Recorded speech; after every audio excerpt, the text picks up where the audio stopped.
Manchester city এবং Pep গার্দিওলার বিপর্যয়। টটনাম হটস্পারের কাছে 4-0 গোলে হেরে পেপ গার্দিওলা এক গাদা অপ্রত্যাশিত রেকর্ডের মুখোমুখি হয়েছেন।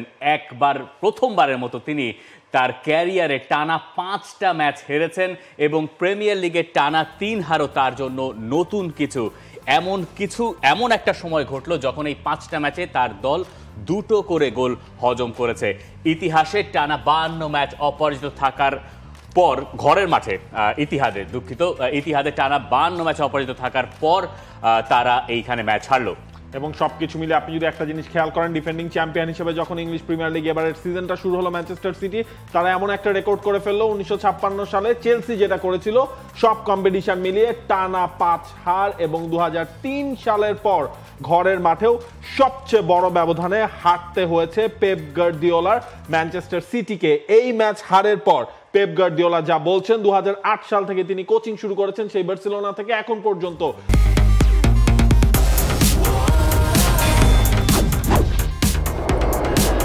বাংলাদেশের প্রথম লিমিটলেস ইন্টারনেটে ছাড়িয়ে যাক নিজের লিমিট। কখনোই এমন পরিস্থিতির সম্মুখীন তিনি হননি যখন আপনি 4 গোলে হারবেন তখন বলার মতো একটাই শব্দ, প্রতিপক্ষকে অভিনন্দন। 8 বছরে কখনো এমন পরিস্থিতির মুখোমুখি হয়নি, অর্থাৎ সিটির যে অধ্যায় সে অধ্যায়ের কথা তিনি বলছেন মেনে নিতে হচ্ছে, তবে আমরা পরের ম্যাচ জিতেই এই পরাজয়ের ধারা থেকে বের হতেই হবে। এখন কথা হচ্ছে এমন একটা সময় তিনি ম্যাচটা হারলেন টটেনহ্যামের সঙ্গে, তিনি হারতেই পারতেন ম্যানচেস্টার সিটি, এটা কোনো সমস্যা না, কিন্তু 4-0 গোলের হার, আসলেই এই হারের কোনো ব্যাখ্যা খুঁজে পাওয়া সম্ভব নয়। এবং এমন একটা সময় তিনি হেরেছেন যার আগে তিনি নতুন কন্ট্রাক্ট সাইন করলেন ম্যানচেস্টার সিটির সঙ্গে। তার কন্ট্রাক্ট সাইন হবে কি হবে না এই নিয়ে অনেক জল্পনা কল্পনা ছিল এবং ধারণা করা হচ্ছিল এইরকমভাবে যেহেতু কন্ট্রাক্ট তিনি সাইনটা করেছেন, এরপরে তার দল ঘুরে দাঁড়ানোর একটা উপলক্ষ খুঁজে পাবে। সেই ম্যাচে গিয়েই এমন একটা গ্যাড়াকলে ম্যানচেস্টার সিটি পড়লো যেখানে টটেনহ্যাম তাদেরকে নিয়ে একরকম ছেলে খেলা করেছে।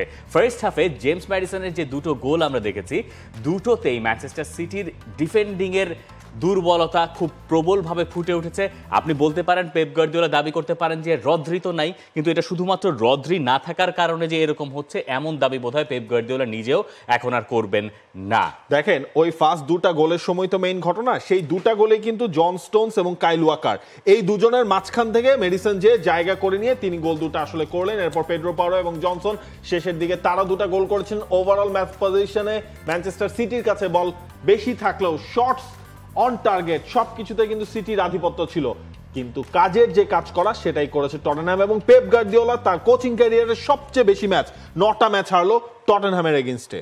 টটেনহ্যামের সঙ্গে হেরেই আসলে এই হারের বৃত্তে ঘুরপাকের শুরু ছিল ম্যানচেস্টার সিটির। তবে এই জায়গায় আপনি প্রশংসা করতে চাইবেন অ্যাঞ্জ পোস্তেকোগ্লুর এবং একই সঙ্গে জেমস ম্যাডিসন যার জন্মদিন ছিল, সেই বার্থডের দিনে তিনি জোড়া গোল করেছেন। প্রথমটা কুলুসেভস্কির ক্রস থেকে দারুণ একটা আছে, পরেরটা হিউমিনসনের একটা পাস থেকে চমৎকারভাবে গোলকিপার এডারসনের ওপর দিয়ে বলটা উঠিয়ে দিয়েছিলেন এবং পরে গিয়ে সেকেন্ড হাফে গিয়ে আরও 2টা গোল।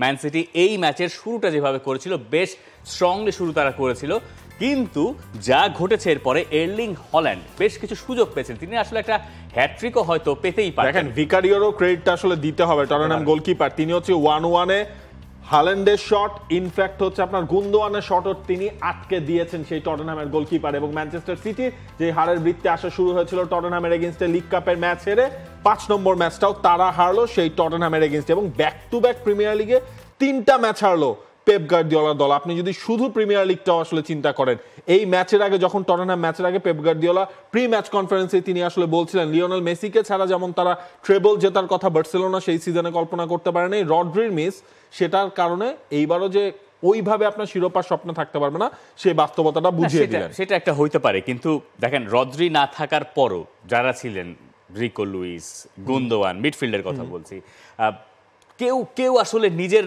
মানে যেভাবে তাদেরকে আমরা চিনি, স্পেশালি গুন্দোয়ান ক্লোজ ডাউন করেন নাই একটা জায়গায়, আরো ভালো করতে পারতেন। সামনে আপনি দেখেন বের্নার্দো সিলভার কথা বলেন, ফিল ফোডেনের কথা বলেন, কেউই আসলে সাভিনিও, কেউই আসলে নিজেদের চেনা রূপে সেই অর্থে নাই, হ্যাঁ মানে একদমই নাই। এরপরে আপনি যদি আরো সামনে হিসাব করেন এর্লিং হল্যান্ডের কথা, হল্যান্ড বেশ কিছু সুযোগ পেয়েছেন ফার্স্ট হাফে, গোল তিনি পান নাই। এরপরে গিয়ে আরেকবার আপনি যখন 2-0 গোলে পিছিয়ে সেকেন্ড হাফে যখন আপনি প্রবলভাবে অ্যাটাক শুরু করলেন টটেনহ্যাম তখন আপনাকে আরও পিছিয়ে দিল। এখন ম্যানচেস্টার সিটি প্রিমিয়ার লিগের টাইটেল রেসে থাকছে কি থাকছে না এর অনেক কিছু হয়তো আজকে রাতে লিভারপুলের ম্যাচটার উপরে নির্ভর করতে পারে। আজ রাতে লিভারপুল এবং সাউদাম্পটনের ম্যাচ রয়েছে। প্রিমিয়ার লিগের লিডার লিভারপুল যারা খেলবে লিগের তলার দল সাউদাম্পটনের বিপক্ষে, একই সঙ্গে ম্যানচেস্টার ইউনাইটেড খেলবে ইপসউইচ টাউনের সঙ্গে। লিভারপুল যদি এই ম্যাচটা জিতে যায় তাহলে পরের সপ্তাহে মুখোমুখি হচ্ছে লিভারপুল এবং ম্যানচেস্টার সিটি। তখন এই দুই দলের অর্থাৎ প্রিমিয়ার লিগের পয়েন্ট টেবিলের 1 এবং 2 নম্বর দলের পয়েন্টের পার্থক্য দাঁড়াবে 11। আমরা পয়েন্ট টেবিলটা যদি এক নজরে একটু দেখে নিই তাহলে বুঝতে সুবিধা হবে যে ম্যান সিটি আসলে কত বেশি ছিটকে যাচ্ছে পয়েন্ট টেবিলে। দেখেন আজকের ম্যাচে যদি লিভারপুল হয়তোবা জিতে যাবে এমন একটা ইকুয়েশন রয়েছে, সেটা হলে যেটা আপনি বলছেন যে 31 পয়েন্ট আসলে তাদের হয়ে যাবে এই 12তম ম্যাচ শেষে, এবং সেটা হলে ম্যানচেস্টার সিটির জন্য আসলেই অনেক আগেই এই শিরোপা রেস থেকে ছিটকে যাওয়ার পথটাই পরিষ্কার হয়ে যাবে। তবে লিভারপুলের জন্য আজকের ম্যাচটা কোনো চিন্তার কারণ নাই, কারণ লিভারপুল যেরকম ফর্মে রয়েছে, লিভারপুল যেইভাবে আসলে খেলছে, এবং টিমের মধ্যে তো আপনার একটা ভালো জেলও কিন্তু হয়ে গেছে লিভারপুলকে নিয়ে এবং লিভারপুল বরং যখন এই ম্যাচটা খেলতে নামবে তারা জানে যে আগের রাতে ম্যানচেস্টার সিটি তাদের সবচেয়ে বড় প্রতিপক্ষ যারা হতে পারে টাইটেলের রেসে, তারা যখন এইভাবে হেরে যাবে তখন এইটাই আপনার কাছে সুযোগ যে আপনি তাদেরকে আরও বেশি চাপে ফেলবেন। সাউদাম্পটনের সঙ্গে আজকে লিভারপুলের না জেতার কোনো কারণ দেখতে পাচ্ছি না আপাতত। একটা প্রশ্ন থাকতে পারে যে আপনি গাকপোরে খেলাবেন নাকি আপনি নুনিয়েজকে খেলাবেন, এইটা মানে কিছু এইরকম কিছু সলিউশন হয়তো বের করতে হবে, কিন্তু এছাড়া খুব একটা সমস্যা হওয়ার কথা লিভারপুলের নয়। For more updates, subscribe to our YouTube channel and click on the bell icon. Follow us on Facebook and Instagram. Download T-Sports app to enjoy exciting games and highlights. Visit tsports.com.